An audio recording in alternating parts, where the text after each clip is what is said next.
Hi friends, Tony DeWitt here, Missouri appellate attorney and a guy who likes to make the law make sense on YouTube.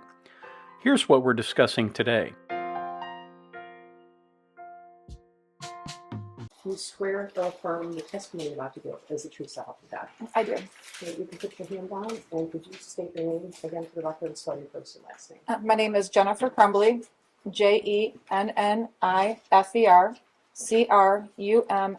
Go ahead, prosecutor. Thank you. Mrs. Crumbley, I'd like to talk to you about your vigilance as a parent. But before I do, I want to make sure that you understood the oath that you just took. I do. Okay, you understand that you took the stand under oath and you have to tell the truth? I do. You understand that was the rules yesterday as well? Correct. All right, we're going to come back to that. Now, you have been described by your attorney as a hyper-vigilant parent. Correct. Okay, do you agree with that? I do. In fact, you called yourself a helicopter parent before. Yes, I was. So you told us that you spent a lot of family time together. We did. Now, I'd like to talk to you about what your digital footprint shows, Okay. what the evidence on your phone shows. Okay. Now, it's true, you agree with me, that having horses is quite a time-consuming hobby, It can be. okay? It was for you, It can be. and that's what you said yesterday, Yes. okay? And you were at the barn for between 3 and 5 times a week, More like 3 times a week. 3 times a week Yeah. for a couple hours a trip? Correct. Okay. It's also an expensive hobby. It is. So your banking records show that in the year of 2021, you spent over $20,000 on the horses. Is that correct? Probably. Okay. And that's not... What did any of that have to do with the key question in this case? Was Jennifer Crumbley negligent? Nothing. Are horses expensive? Yes. Who cares? Was she a helicopter mom? She thought so. Again, who cares? These are not questions that are designed to indicate anything that is particularly relevant on the issue of negligence. They are instead directed at making her out to be a bad person. And while in some respects that's legitimate for prosecutors to do, in this case, I don't think it was a particularly relevant consideration, and certainly not something that was at the tip top of the jury's mind when they started listening to this cross-examination. This cross-examination should have been done by the female DA. That would have been much better. And you had the app, Adult Friend Finder, on your phone. I do not believe I had the app on my Okay, phone. it was found on your phone. Okay, well, I guess it was on my phone. Okay, and there were messages from you to other individuals. Correct. Your Honor, I would object that this is going outside of the scope of the affair with Brian, but... I don't think the court's ruling on opening the door was confined to just her extramarital affair with Brian Walsh. Well, I guess with regard to Mr. Malash, I determined that the defense opened the door. I don't know that I determined that the defense opened the door as to other relations. She depicted herself as having one extramarital affair for about a 6-month period of time, where she met with him 1 time a week. That was her testimony yesterday. We have evidence to the contrary, and I think it's important. This is going to get exciting. All right, It is what it is. all right, well, go ahead, but I won't delve too far Okay, yeah, into it, Judge. really, this jury has been here a long time, and I respect their time, Judge. Actually, he won't be. He'll actually go much further than he should, and he will go through a wide variety of things that have absolutely nothing to do with her negligence. And this is the part of the cross-examination that drove me absolutely batty, because he is not focusing on things that should matter to this jury. Yes, she had an affair. Yes, she messaged other people. Adult friend finder is not an adult affair finder. And there's not going to be any other evidence of anybody having an affair with her other than the guy that she talked about. So when he's essentially promising more than he's going to be able to deliver here. And I think that probably hurts his cross-examination. Mrs. Crumbley, I'm sorry, this is not a laughing matter. Mrs. Crumbley, on Adult Friend Finder, we see messages from you in at least of August of 2021, August the 4th, 2021. Okay. Okay, and you don't dispute August the 10th of 2021, No. August the 11th of 2021, No. and more importantly, November 21st, 2021. No. Okay, and more important than that, November the 28th, 2021. No. Okay, you don't dispute that evidence was found in your phone. I don't dispute it. Okay, and you don't dispute that it wasn't just you and Mr. Malash meeting after work hours. It was with you and Mr. Malash arranging with other individuals to meet after work as well. No, I only met with Brian during work hours.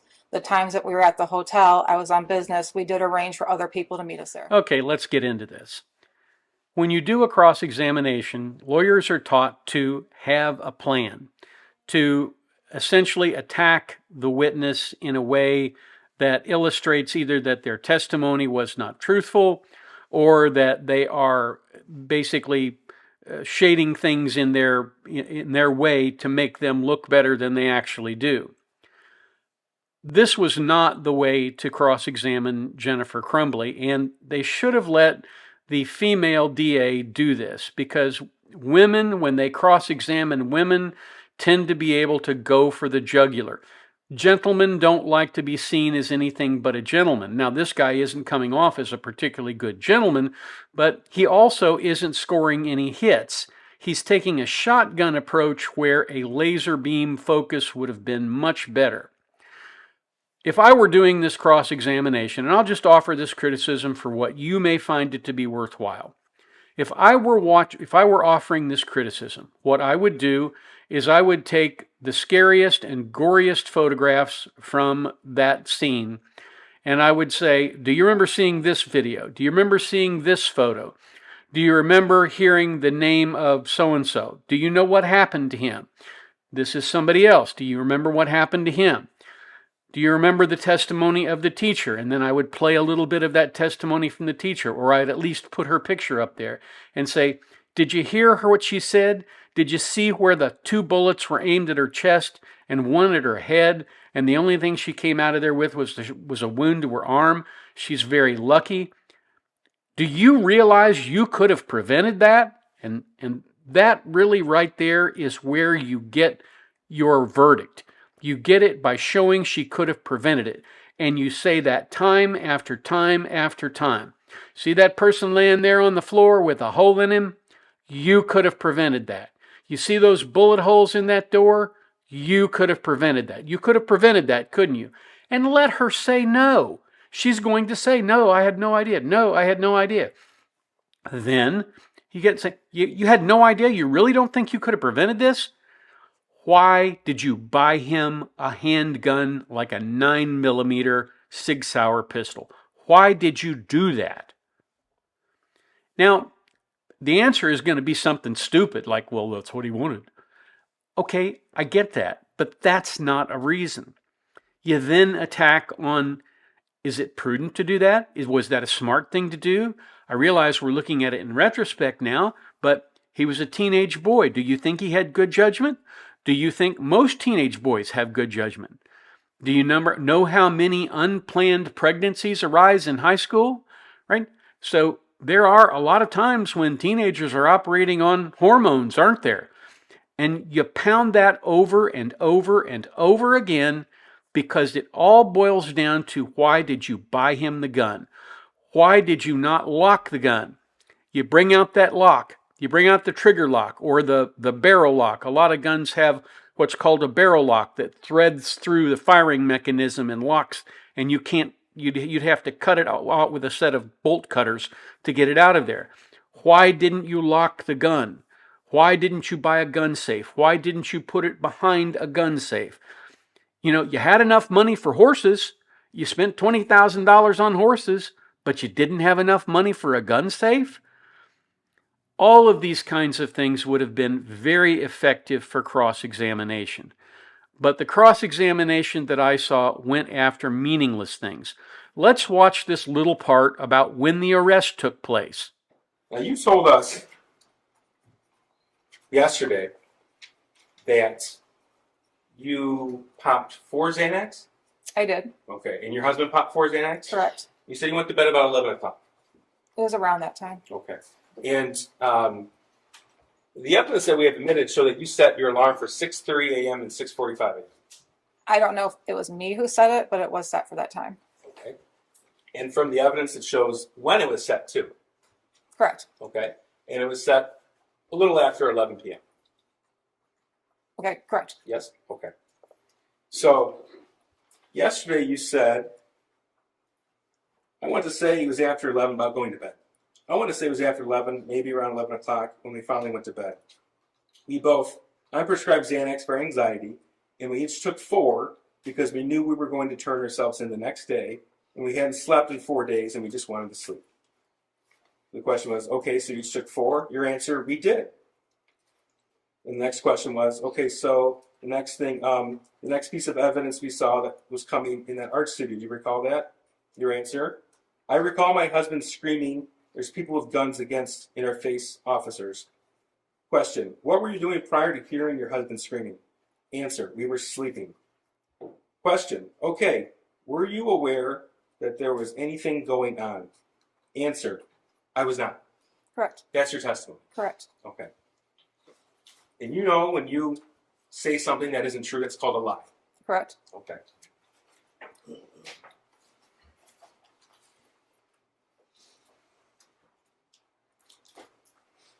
This is going to be Exhibit 430.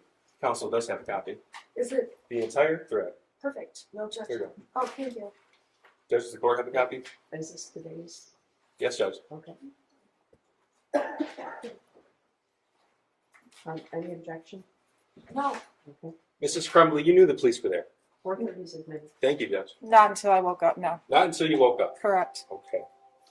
Now, we heard testimony yesterday, or throughout the trial, that 911 was called at 10:43 p.m. You recall that? Yeah, I saw in the video. Correct. Okay. And on the video, the first officers arrived before 11 p.m. Correct. Okay. And either you or your husband, we couldn't tell from the video, but you tell me, was it you or your husband out there smoking? That was my husband. Okay. So your husband walks in shortly after the 911 caller walks in the building to call 911. Correct. That was on the video. Correct. Okay. And officers arrived. And then we've heard testimony from Mr. Kirtley, who had a studio there. We heard testimony from Sergeant Henrik, who was in the fugitive apprehension team, as well as Corporal Shaw with the Detroit Police SWAT team about the amount of officers there. Correct. You recall that? I do. And you recall hearing the testimony that Corporal Shaw's team, their SWAT team, they actually used a 35-pound steel ram to bash in a door at the studio next to where you were at. You recall that testimony? I do. Okay.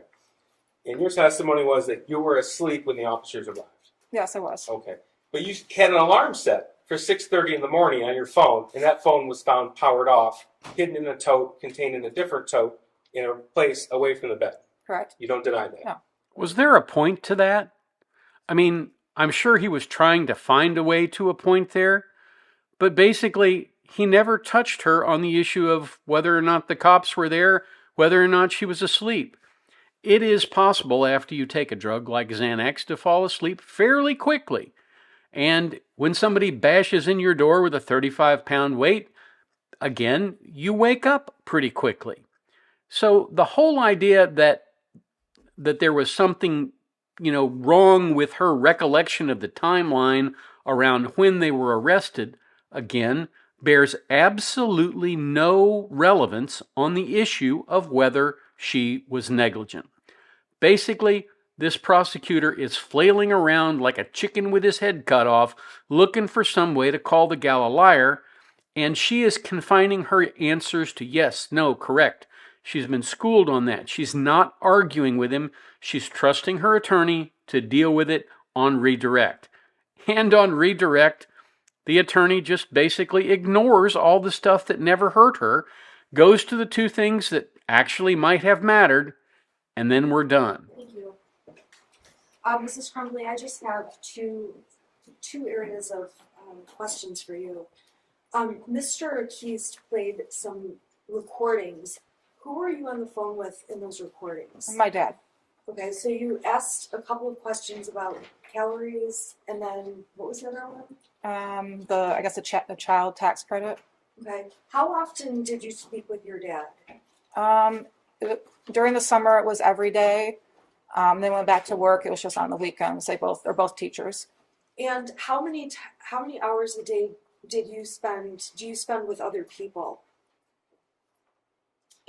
Sometimes it's none. Sometimes it's when they walk by my cell, I'll talk to them, but I'm locked down 23 hours a day. I get 1 hour out by myself. I talk to my clergy lady weekly, so I see her. Sometimes I talk to the church priest, or I'll talk to my attorney, but that's about the most human contact I get. So I guess one of my questions is, when you do talk to people, you talk about, are there more conversations than just those? Right, there are. Okay. And then that night on December 3rd, going into the 4th,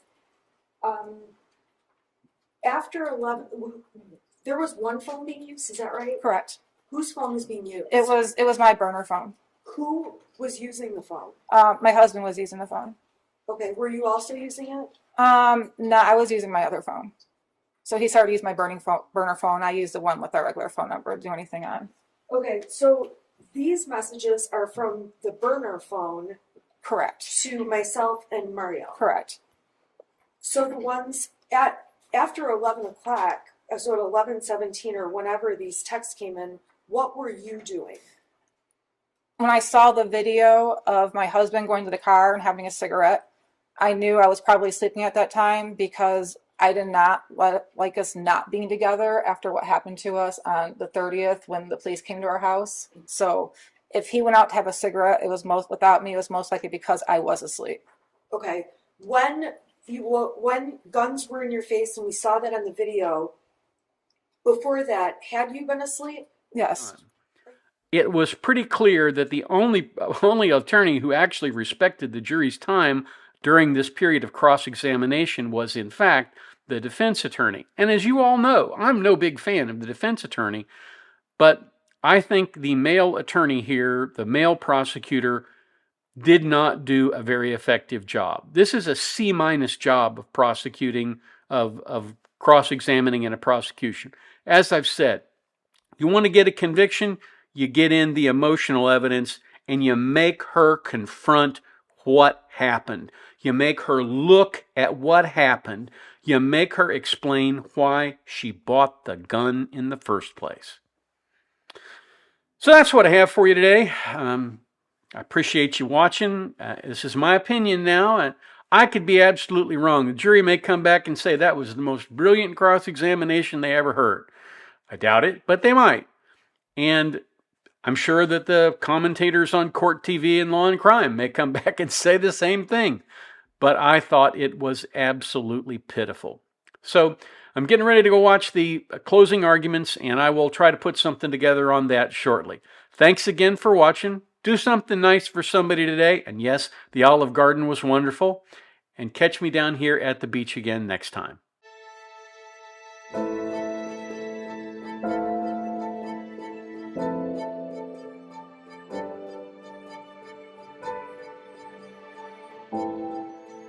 If you like this video, here are a few others you might try, and don't forget to subscribe. Have a terrific day, guys.